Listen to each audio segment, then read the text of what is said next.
नेता विपक्ष राहुल गांधी ने उत्तराखंड के दीपक को सलाम किया है और उन्हें हीरो बताया है। आप में से जो लोग नहीं जानते दीपक कौन है, मैं आपको बता दूं कि दीपक उत्तराखंड के कोटद्वार के रहने वाले हैं। अभी कुछ ही दिनों पहले बजरंग दल के कार्यकर्ता एक 75 वर्षीय बुजुर्ग मुसलमान के दुकान में जाते हैं। उनकी दुकान के बाहर बाबा लिखा होता है और वो लोग उस 75 वर्षीय बुजुर्ग मुसलमान के साथ दबंगई करते हैं कि तुम बाबा शब्द हटाओ, क्योंकि यह हिंदू धर्म का अपमान है। बीच में दीपक आते हैं और कहते हैं कि यहां से निकलिए, हिंदू मुस्लिम मत कीजिए। दीपक के साथ उनका एक और हिंदू दोस्त भी सामने आता है, कहता है हिंदू मुस्लिम मत कीजिए। नतीजा, एक दिन बाद बजरंग दल के करीब 150 कार्यकर्ता दीपक के जिम के बाहर खड़े हो जाते हैं और कहते हैं अब नीचे आ। पुलिस बेबसी के साथ तमाशे को देखती है, कुछ नहीं करती है। पुष्कर धामी नफरती बयानों में नंबर 1। राहुल गांधी ने उसी दीपक को हीरो कहा है। इससे पहले कि मैं आपको बताऊं राहुल गांधी ने क्या कहा था, मैं आपको एक वीडियो दिखाना चाहता हूं। वो लम्हा जब उस बुजुर्ग मुसलमान के साथ बजरंग दल के कार्यकर्ता दबंगई कर रहे थे। देखा जाए। आपका नाम क्या भैया? अपना नाम? मेरा नाम मोहम्मद दीपक है भाई। मोहम्मद दीपक है आपका नाम? ठीक है। ये बाबा की दुकान है। ये बाबा नाम हटाओ आप, या तो बाबा बन जाओ। जीएसटी में भी चेंज करा जीएसटी में होता है, बात नहीं यार। देखो जीएसटी में बाद में होता है। देखो ये क्या बाबा? नहीं, बाबा यहाँ पे सिद्धबली एक ही बाबा है, वो है सिद्धबली बाबा। अजीब ने वो खुली है। ये बाबा सिद्धबली स्वीट्स वगैरह की क्या है? वो सब हिंदू की दुकान है। तो मुसलमान क्या हो गया? मुसलमान नहीं भैया, बात सुनो ना। अपने बाबा क्या है? पहचान से कीजिए। क्या पहचान से? अपने पहचान से कीजिए आप। ये तुम्हारी पहचान है क्या? हाँ, ये बाबा हमारी पहचान है। ये क्या पहचान है? बड़ी बाबा भाई, हमारी पहचान, हमारी पहचान है। भाई आपसे है क्या उनकी दुकान? नहीं नहीं, पहले बात सुनिए, ये बात सुनिए, उनसे बात हो चुकी है। पहले बात हो चुकी है, उनके पास मेरे आए चेंज कर देंगे। क्या बात होगी? मेरे आए चेंज कर देंगे, चेंज कर देंगे। हाँ, बोला था इन्होंने, बोला था नाम चेंज करने के लिए। चलिए कोटद्वार छोड़ने के लिए बोलिए। नहीं, कोई नहीं छोड़ सकता है। किसने कह दिया कोटद्वार छोड़ने के लिए? मर्दी का कोई नहीं था ग्रीन। मैं आराम से कर रहा हूँ भाई, बात सुन के आराम से कर रहा हूँ। हम तो बात कर रहे हैं। चेंज करेगा भाई? एक मिनट भाई, चेंज करेगा तू नाम? नाम लिखने का, नाम लिखने का कहा था कि सूर्य अहमद लिख देना। तूने कब से लिख रखा नाम? मैं तो बाबा तो 30 साल पुरानी। 30 साल पुरानी दुकान है ना? तो हम जब आपके पास आए थे पिछली बार, नहीं आपने कहा है ना, आपसे मत करना, जो नाम है तुम्हारा वो नाम रखो। ठीक है। आपका नाम क्या भैया? अपना नाम? मेरा नाम मोहम्मद दीपक है भाई। मोहम्मद दीपक है आपका नाम? ठीक है। और बाकी आप कोटद्वार का तुझे नाम से क्या लेना मेरा? किसी दुकान में वीडियो बना रहा हूँ, बदमाश करो। अब तू भी बोल बोल। बोलो फोन बोलो यार, फोन बोलो। हमने भी निकाली, हमने कहा नाम चेंज हो जाओ यार। ठीक है, जाने चल यार यहाँ से। ठीक है। अब ये दूसरा वीडियो भी देखिए दोस्तों। इस वीडियो में आप देखेंगे कि किस तरह से दीपक और उनके दोस्त रावत जो हैं वो नीचे आ जाते हैं और उनसे कहते हैं कि हिंदू मुस्लिम मत करो। ये सब ड्रामा बाजार में हो रहा है। ये दोनों जानते हैं कि ये बजरंग दल के हैं। ये दोनों जानते थे कि कुछ दिनों बाद ये लोग आएंगे। 24 घंटे में ही आ गए और दमखम दिखाएंगे, धमकाएंगे, और अब भी धमका रहे हैं दीपक को। ये दूसरा वीडियो देखिए।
इसी दीपक के पक्ष में राहुल गांधी सामने आए हैं। राहुल गांधी ने क्या कहा दोस्तों, मैं आपको पढ़ के सुनाना चाहता हूं। राहुल गांधी कहते हैं, उत्तराखंड के दीपक भारत के हीरो हैं। दीपक संविधान और इंसानियत के लिए लड़ रहे हैं, उस संविधान के लिए जिसे बीजेपी और संघ परिवार रोज रौंदने की साजिश कर रहे हैं। वे नफरत के बाजार में मोहब्बत की दुकान का जीवित प्रतीक हैं और यही बात सत्ता को सबसे ज्यादा चुभती है। संघ परिवार जानबूझकर देश में आर्थिक और सामाजिक जहर घोल रहा है ताकि भारत बटा रहे और कुछ लोग डर के सहारे राज करते रहें। उत्तराखंड की बीजेपी सरकार खुलेआम उन असामाजिक ताकतों का साथ दे रही है जो आम नागरिकों को डराने और परेशान करने में लगी है। नफरत, डर और अराजकता के माहौल में कोई भी देश आगे नहीं बढ़ सकता। शांति के बिना विकास सिर्फ एक जुमला है।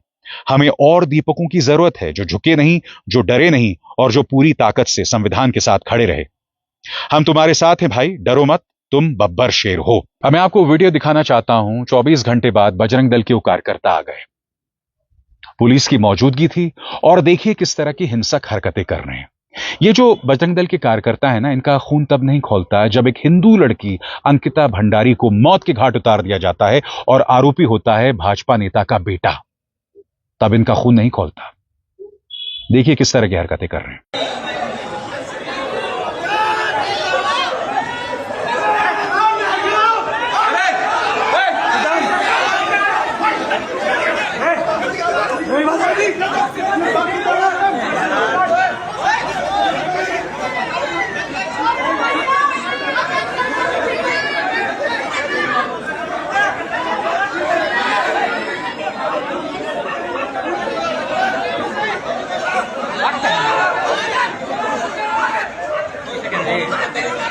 देख रहे हो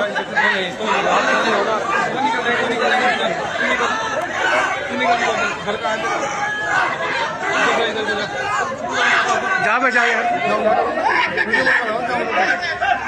तुम जाओ भाई, देख रहे हो, जाओ यार। और बात वहां नहीं रुकती। उसके बाद ये लोग चुनौती दे रहे हैं दीपक को कि अब तू कहां छुपा है। उसके परिवार को गाली दे रहे हैं, उसके बाप को गाली दे रहे हैं। देखिए, अपना गंजा सर छुपा के जैसे लुगाइयों के चुन्नी लेकर लुगाई भागती है ना, लुगाई के गुलाम, इस तरीके से बजरंग दल के शेर को देख के भाग गया। अगर हिम्मत है तो आजा बाहर। तेरी बहादुरी दिख गई, तेरी बहादुरी दिख गई। निहत्ते बजरंगियों को धक्के मारकर पीट के भगाने वाला वो दीपक तेरे शहर में खड़े और ये भाग गया। मैं इन बजरंग दल के कार्यकर्ताओं से एक सवाल पूछना चाहता हूं, बगैर नथुने फुलाए मेरे इन सवालों का जवाब दीजिए।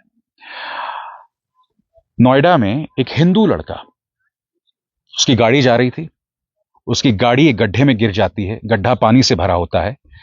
ये एक बिल्डर की मिलीभगत के चलते हुआ। प्रशासन में साफ तौर पर करप्शन था। मेधा रूपम जो कि ज्ञानेश गुप्ता की बेटी हैं, वो डीएम हैं, उन्हें बचाने के लिए कोई कार्रवाई नहीं हुई अब तक।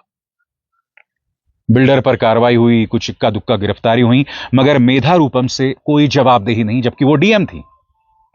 हिंदू लड़का मर गया। उस हिंदू लड़का का पिता जो है वो क्या कहता है कि योगी जी के दर्शन हो जाएं। बेटा मर गया है तुम्हारा, फिर भी बाप क्या कह रहा है कि योगी जी के दर्शन हो जाएं। मैं बजरंग दल से पूछना चाहता हूं, तुम गए थे नोएडा या मुख्यमंत्री आदित्यनाथ के दफ्तर के बाहर प्रदर्शन किया था? मेधा रूपम के दफ्तर के बाहर प्रदर्शन किया था, मरा तो हिंदू लड़का था ना, तब आपका खून नहीं खौल रहा था? भाई सीधा सा सवाल है। अंकिता भंडारी हिंदू लड़की पर यह दबाव बनाया गया कि वो रात बिताए एक भाजपा नेता के साथ या किसी प्रभावशाली नेता के साथ। एक नेता का नाम भी आया था, मैं उसकी चर्चा नहीं करना चाहता हूं, मगर मुझे याद नहीं पड़ता कि बजरंग दल ने भाजपा के दफ्तरों के बाहर प्रदर्शन किया था। मुझे याद नहीं पड़ता दोस्तों। इसका मतलब क्या है?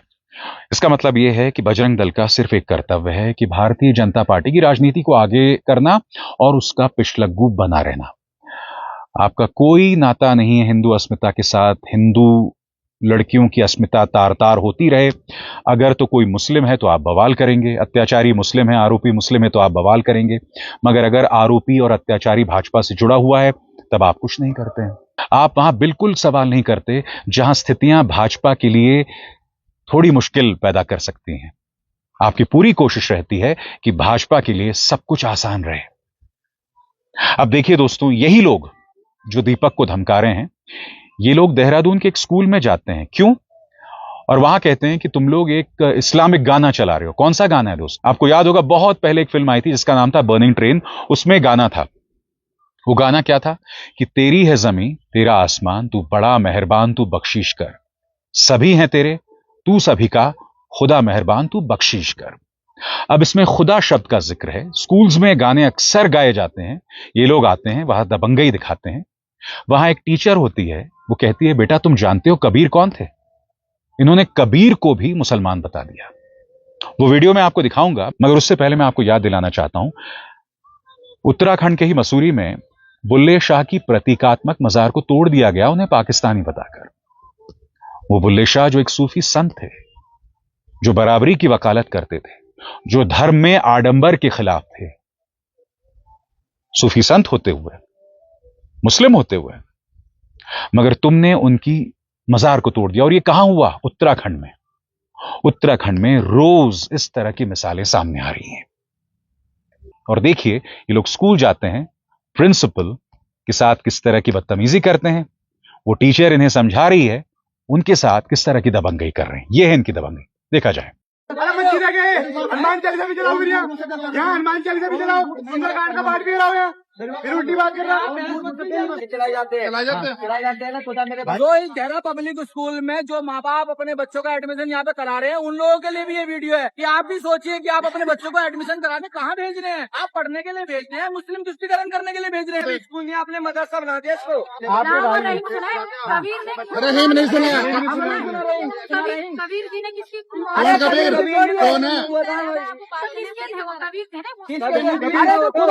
सुनिए, ये इस तरीके के स्कूल हैं। इन लोगों ने सिर्फ मुसलमान गाने चलाने हैं। इन लोगों ने खुदा मेरे बख्शीश कर, उसके बाद भी ये कह रहे हैं कि हमने कोई गलती नहीं की है। आप ही प्रिंसिपल? हम सभी बजरंग दल के कार्यकर्ता हैं। जो आप एक गाना चला रहे थे कि खुदा मेरे बख्शीश कर, आपको सीबीएसई बोर्ड ने कहा है कि आप प्रेयर में खुदा मेरे बख्शीश करके गाना प्रेयर चलाएंगे आप? इसका क्या मतलब बनता है भाई साहब? ये स्कूल है, स्कूल में मस्जिद मदरसा थोड़ी है भाई साहब। तो ये किसकी परमिशन से चला? आपको सीबीएसई तो ये अधिकार नहीं देता। तो यहाँ हनुमान चालीसा भी चलेंगे भाई साहब? आपने कभी यहाँ पर हनुमान चालीसा चलाई है? अगर ऐसा हुआ है यहाँ आपको अच्छी शिक्षा देनी चाहिए, आपको अच्छे पढ़ाई लिखाई करानी चाहिए। हमने वीडियो देखी तभी तो हम आए यहाँ पे। यहाँ पे बच्चे पढ़ रहे हैं, देखो इस चीज का सम्मान रखते हैं। हम 2 मिनट लगते भाई साहब। जो माँ बाप आपके पास अपने बच्चों को भेज रहे हैं ना, ये इस्लामिक की पढ़ाई करने के लिए नहीं भेज रहे, ये शिक्षा की पढ़ाई करने के लिए भेज रहे हैं। मैंने कहा ना दोस्तों, इनमें हिम्मत नहीं है असली मुद्दों पर सामने आने की। मैं फिर आपसे पूछना चाहता हूं, गुस्सा मत होइए, मेरे इन सवालों का जवाब दीजिए। क्या वजह है? बताइए ना, क्या वजह है? असली मुद्दों पर आप सामने नहीं आते। अंकिता भंडारी के लिए कभी आपने प्रदर्शन नहीं किया। जहां जहां भाजपा का जुल्म, जोर, जबरदस्ती दिखाई देती है, आपने कभी प्रदर्शन नहीं किया। प्रज्वल रवन्ना, उसके लिए हमारे प्रधानमंत्री वोट मांग रहे थे, आपने कभी प्रदर्शन नहीं किया। बलात्कारी राम रहीम को बार बार पैरोल पर रिहा कर दिया जाता है, आपने कभी प्रदर्शन नहीं किया भाजपा के खिलाफ। क्यों? क्योंकि अगर आपके मन में हिंदू अस्मिता होती तो आप हिंदू लड़कियों के लिए सामने आते ना। क्यों नहीं आए आप? बताइए। सीधा से सरल से जवाब है। जवाब दीजिए अगर आप में हिम्मत है तो। आप इसका जवाब भी नहीं देना चाहेंगे। क्यों? क्योंकि इसका जवाब देना यानी भाजपा के लिए असहज हालात करना। यह प्रॉब्लम है आपकी। क्यों? मेरी बात बुरी लगी? मेरा मकसद यह नहीं था। मेरा मकसद सिर्फ आपको आईना दिखाना था जो आप हैं। दीपक अकेला खड़ा है, कल भी अकेला था, आज भी अकेला है। सुनिए दीपक क्या संदेश दे रहा है। हाँ, मैंने बताया कि मेरी जान को खतरा है, ये मेरे को धमकियां दे रहे हैं कि कोटद्वार चल के दीपक को हम बताएंगे।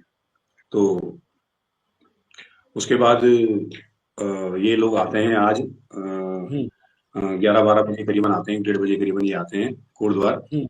और कोटद्वार में कम से कम 5 से 5.5-6 घंटा ही रहते हैं। पूरे कोटद्वार में घूमते हैं, प्रशासन इनको रोकता नहीं है और ये बेहिजक होकर नारे लगाते हैं, मेरे को गालियां देते हैं, मेरी फैमिली को गाली देते हैं, मेरी माँ को, मेरी बहन को।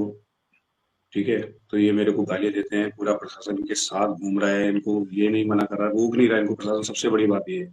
ठीक है, उसके बाद जब मैं नीचे गया, प्रशासन ने मेरे को उठाया, यानी कि मेरे को थाने में बंद कर दिया, बिठा दिया उन्होंने। मेरे को 2-2.5 घंटा मेरे को वहां बिठा के रखा और लगातार ये 4-5 घंटा 6 घंटा जो है ये नारेबाजी लगाते रहे कोटद्वार में।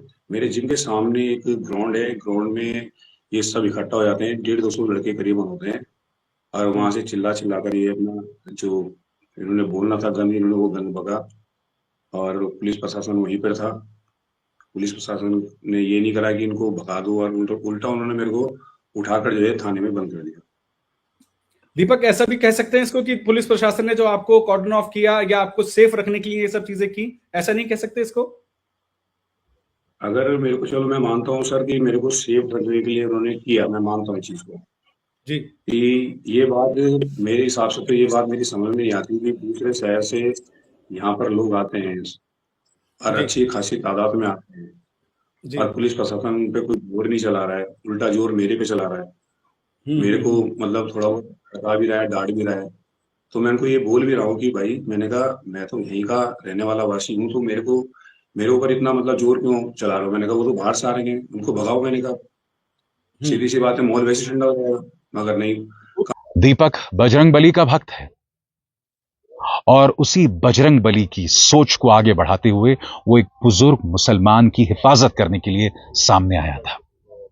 क्योंकि मेरा धर्म बांटने की बात नहीं करता, मेरा धर्म मजलूमों के साथ जुल्म करने की बात नहीं करता। मेरा धर्म कहता है वसुदैव कुटुंबकम, पूरी दुनिया जो है वो मेरा परिवार है। मेरा धर्म सर्वधर्म संभाव की बात करता है, यानी सभी धर्मों के प्रति समान विचार। और मेरे हिंदू धर्म के इन प्रतीकों के मायने को बजरंग दल, भाजपा, संघ परिवार कभी नहीं समझ सकता। क्यों? सही कहा कि गलत कहा? अभिसार शर्मा को दीजिए इजाजत। नमस्कार।